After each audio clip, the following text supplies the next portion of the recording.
Ladies and gentlemen, please welcome the grace to my Frankie, my partner in crime of 40 years, Jane Fonda.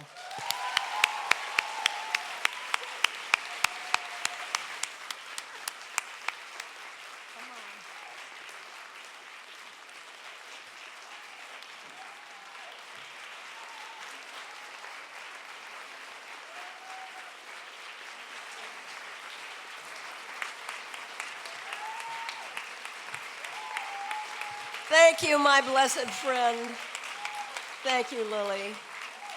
Don't feel like you have to keep standing up. Are you gonna just stand? Okay. Can you imagine how much fun it is to work with her every day? I can go away very You can easily. go away. Yeah, I mean, I don't want you to. I was gonna talk longer, but I was told to cut it down, so.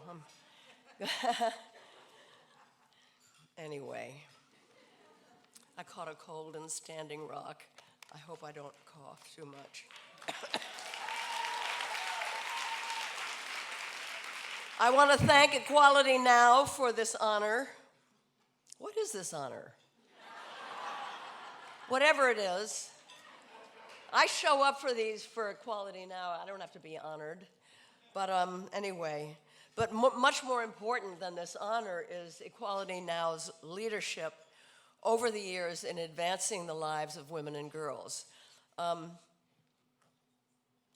I was trying to figure out what to say, I decided I'm going to tell a story. I'm going to say it real briefly because it's about a program that is a kind of a template for what Equality does through the Adolescent Girls Legal Defense Fund.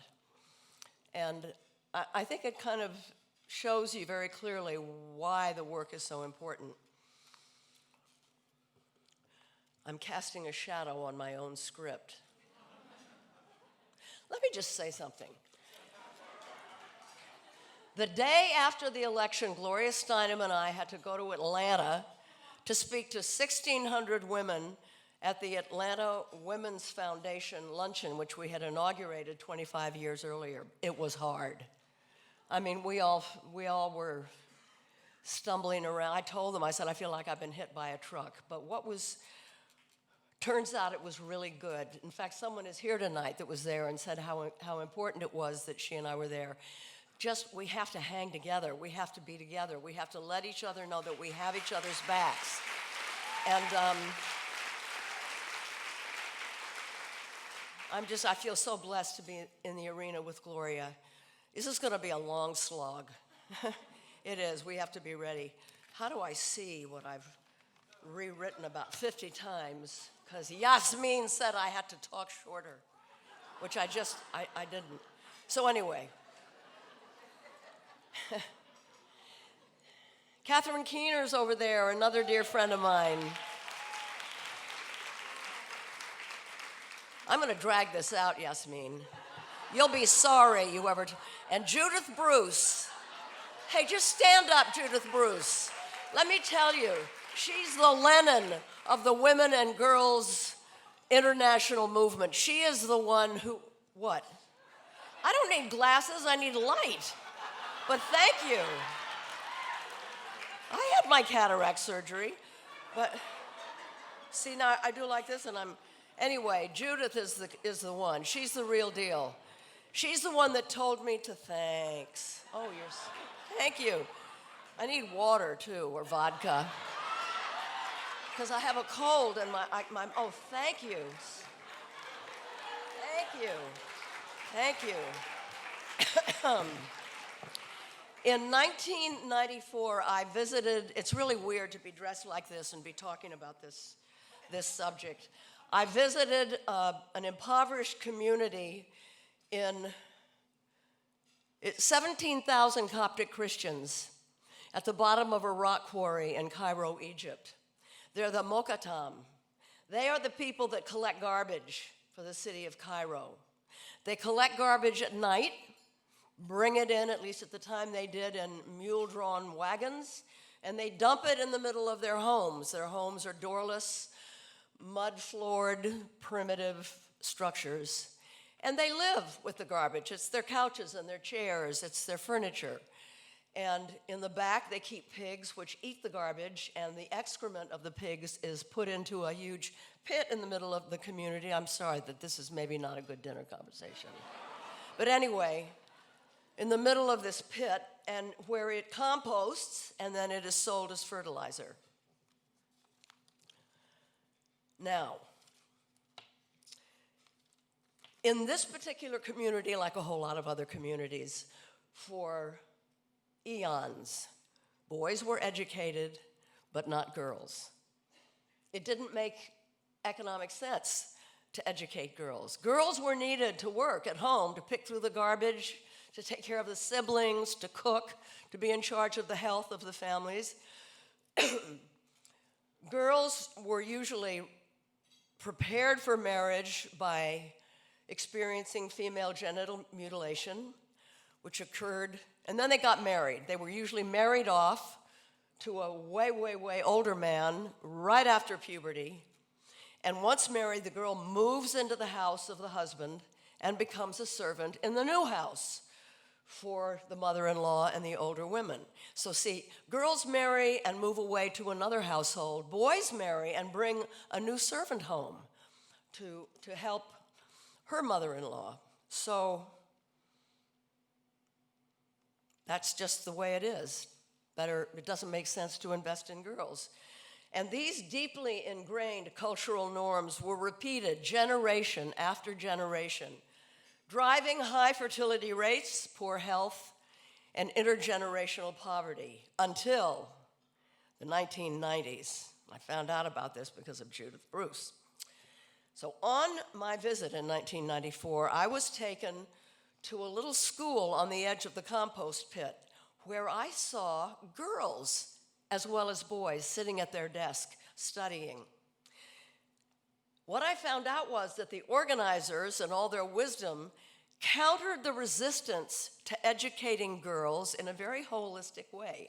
And to demonstrate it, they took me to another building, a concrete structure on the side of a hill, where rooms were filled with girls working at enormous looms and paper pressing machines. And because the organizers wanted the girls to gain self-respect, they insisted that they wear a clean dress. It's usually the only dress they had, but that the hair be tidy and the nails cut, and made the girls feel better about themselves. And then in another room, around a table, there were girls sorting pieces of colored fabric that were leftovers donated by the Cairo textile shops.